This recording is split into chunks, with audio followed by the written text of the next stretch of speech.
大家好，欢迎回到是是非非脱口秀，我是你们那个最爱把复杂政策讲到像在 CopyTeam 聊天的小飞。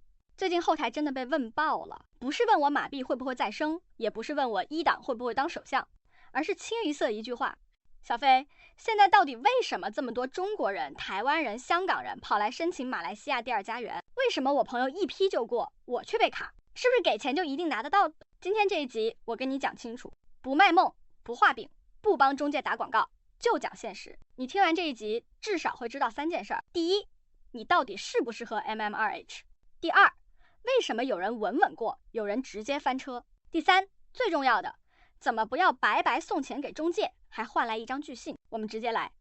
先讲一个大实话，2024到2025这段时间，马来西亚第二家园真的对华人特别有吸引力，不只是中国大陆、台湾、香港来的申请者也在暴增。你去问中介，他们都会跟你说一句话，现在最大群体就是讲华语的。为什么？不是因为马来西亚政府突然爱华人，而是这几年整个华人世界的焦虑刚好撞上马来西亚这个地方。中国人焦虑什么？压力、教育、内卷、孩子未来。台湾人焦虑什么？地缘风险，未来不确定，想要一个 Plan B。 香港人焦虑什么？很简单，一句话，鸡蛋不要放在同一个篮子。而马来西亚刚好站在一个很尴尬但又很现实的位置，它不是西方，它也不是中国，它是一个讲中文你听得懂，吃饭你不会水土不服，但护照又不是中国的国家。这对很多人来说就是安全感。我先讲生活这一块，很多人一来就说马来西亚生活成本低，这句话不是广告词，是对比出来的。你在上海、北京、深圳一家4口，1个月1万人民币，你连呼吸都要算钱。在吉隆坡、槟城1万到2万人民币，你可以住 condo， 有冷气，偶尔吃好一点，孩子读书还能存一点。房价呢？上海一套房换3到5套槟城，香港一间厕所换你1整层。医疗呢？私立医院医生会跟你慢慢讲，不会一边打电话一边看你，费用比新加坡便宜1半，对中产来说非常刚好。再加一句很现实的，这里华人多，你不用学新语言就能活，不会马来文也能点菜，不会英文也能看医生。很多人嘴上说自己国际化，但身体是很诚实的。真正要住，大家都想住在不用每天翻译自己人生的地方。再讲一个很多人嘴上不说，但心里真的在算的东西，孩子。你以为大家冲 MM2H 都是为了自己退休？不是，一半以上都是为了下一代。马来西亚国际学校多， IB、A-Level、IGCSE 全都有，学费比新加坡低1半，生活成本再低1半。但真正让中国家长眼睛发光的是另外一个东西，华侨生联考。我讲一句很直白的，在中国正常高考是地狱模式，但如果你身份换一换，分数线可以直接低一大截，这不是漏洞，是制度。所以很多家庭的算盘是这样打的，父母其中一方拿 MM2H， 孩子在马来西亚读几年书，未来回国用另一条赛道进大学。你说香不香？当然香，但香的东西通常也会被盯得比较紧。再来讲资产，2024到2025全世界都不太平，不是战争就是制裁，不是制裁就是选举。高净值人士最怕什么？不是赚少一点，是出不去。马来西亚第二家园有一个很大的心理安慰，不要求你放弃原国籍，不要求你把钱全部搬来，你只需要一部分存款，一套房子，就能换一张长期签证，5年、10年、15年可以续。对很多香港人来说，这就是完美的 Plan B。 英国太远，加拿大太冷，马来西亚刚刚好。台湾人也是，近、熟、不陌生，真的有事飞回去也快。讲到这里，你可能会觉得，哇，这么好，为什么不冲？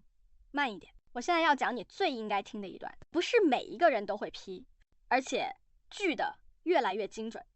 很多人有一个错觉，以为 MM2H 是给钱就过，不是。移民局最怕2件事，假资料、洗钱。所以现在审的最严的不是你讲话口音，是你的钱。你存款哪里来？是不是你自己的？能不能解释？是不是临时借来摆拍？很多人就是死在这里。有些中介很敢讲，放心，我们帮你做流水。我跟你讲，你一听到这句话就该跑了。移民局不是没脑的，他们不是第一天看中国申请，你一包装逻辑对不上，直接拒了，还不是最惨。最惨是你留下记录，下一次更难。再来是无犯罪记录，这个东西很多人轻视，必须是正式的，必须认证。必须翻译。你以为你年轻时的一点点问题没人知道？对不起，现在会查。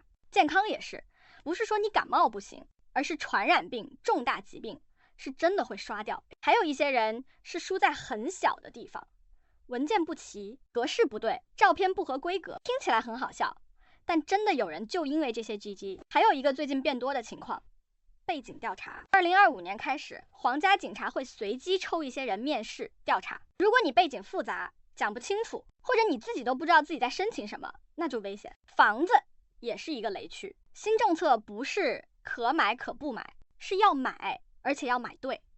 买错区域，买不合规的二手，买了又想很快卖，对不起，资格直接没。很多人被中介一句先拿签证再说骗了，结果后面补不到，整个签证直接作废。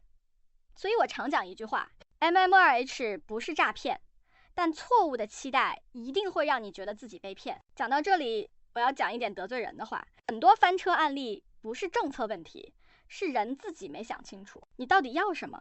你只是想有个后路，还是你想来工作，还是你想投资，还是你只是怕错过？因为我跟你讲实话，白银、黄金级别不能在马来西亚打工，不能随便创业。你如果是想边住边赚钱，你一开始就选错了。 MMRH 是生活型签证，不是淘金签证。还有居住要求，不是拿了就当没事儿，每年住够天数，续签会看。你可以不常住，但你不能完全不来。所以最后我帮你总结一句，不是给中介听的，是给你听的。 MMRH 适合的是清楚自己要什么的人。你想要一个舒服的第二基地，你想要孩子教育多一条路，你想要资产分散，你想要退休生活，那它很香。但如果你只是看到别人冲，你也想冲，那你很容易翻车。我不劝你一定要申请，我只劝你一件事儿，不要用侥幸心态去对付越来越理性的政策。找官方认证中介，钱用自己的，资料讲得通，房子买得清楚，你稳，签证才稳。今天这集是是非非脱口秀，不是教你做梦，是帮你少走弯路。你觉得 MMRH 值不值得？你是已经在考虑，还是已经踩过坑？如果你现在心里有一点点不安，我反而觉得这是好事儿，因为真正危险的从来不是政策变，而是你什么都没想清楚就急着跳。我见过太多例子，有些人一开始听中介讲的天花乱坠，什么现在不冲就没机会了，什么政府缺钱一定批，什么大家都过你一定也过，结果呢，钱先交了，材料开始乱做，自己也不太懂自己到底在申请什么，只是觉得反正大家都在冲。等到巨信一来，整个人才发现原来这不是买机票，这是在跟一个国家打交道。我一直讲一句话， MMRH 不是难，是他不再接受随便。以前你可能可以模模糊糊过关，现在不行了，因为申请的人太多了，而政府也越来越清楚自己要什么人。他们要的不是短期游客，也不是投机客，更不是那种今天来明天跑，后天又怪政策的人。他们要的是钱干净，人稳定，生活不会制造问题。你发现没有，这几个条件其实都不是针对你国籍的，是针对你态度的。所以才会出现一个很有趣的现象，有些人资产不算顶级，但资料清清楚楚，生活规划讲得明白，很快就过了。有些人资产看起来很漂亮，但一问三不知，钱从哪里来讲不清，房子买来干嘛也说不明白，最后被刷掉。这不是不公平，这是筛选。我再讲一个很多人不愿意面对的现实， MMRH 并不会让你人生升级，它不会帮你解决焦虑，不会帮你治好不安全感，不会自动让你孩子成功，也不会让你突然变成国际人。它只是给你一个空间，一个你可以慢下来，不用天天被挤压，不用每一步都像生死局的空间。你如果本来就很焦虑，换一个国家你一样焦虑。你如果本来就没有规划，拿到签证你只会更迷茫。所以我看过最惨的不是被拒的，是拿到之后才发现，我接下来要干嘛？住也不是，回也不是，钱花了，生活却卡在半空。很多人问我一句话，小飞，那你觉得我该不该申请？我永远不会直接回答这个问题，我只会反问你一句，你现在的人生是需要多一个选择，还是只是想逃离现在这个地方？这两个出发点差很远。如果你是前者，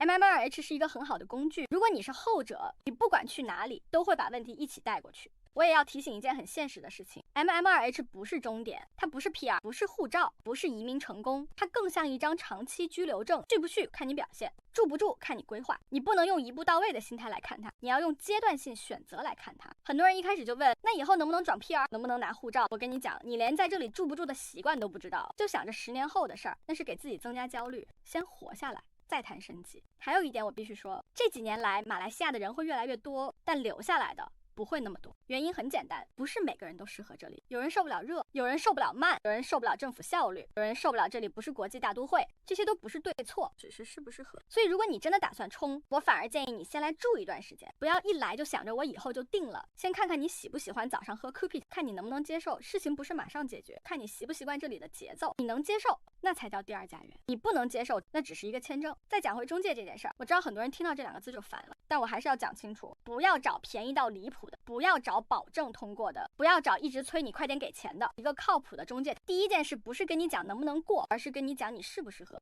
他如果一开始就只跟你谈成功率不谈风险，那你要小心，因为真正负责的中介是会劝退一些人的。讲到这里，其实我已经把最重要的都讲完了，剩下的只是一句话，MMRH 不是风口，是选择。风口是给投机的，选择是给想清楚的人。你不需要羡慕别人，别人过不代表你也该过，别人翻车也不代表你不能过。你的人生不是跟别人比，是跟自己要什么对齐。所以最后用一句是是非非脱口秀的老话收尾，这个世界没有最好的国家，只有最适合你现在阶段的地方。如果你准备好了， MMRH 会是一个很舒服的落脚点。如果你没准备好，它只会让你花钱买焦虑。今天就讲到这里，你如果正在考虑，正在犹豫，或者已经走在路上，留言区慢慢聊。下次我们继续讲那些中介不会跟你说，但住进来的人一定会懂的事。谢谢大家收看是是非非脱口秀。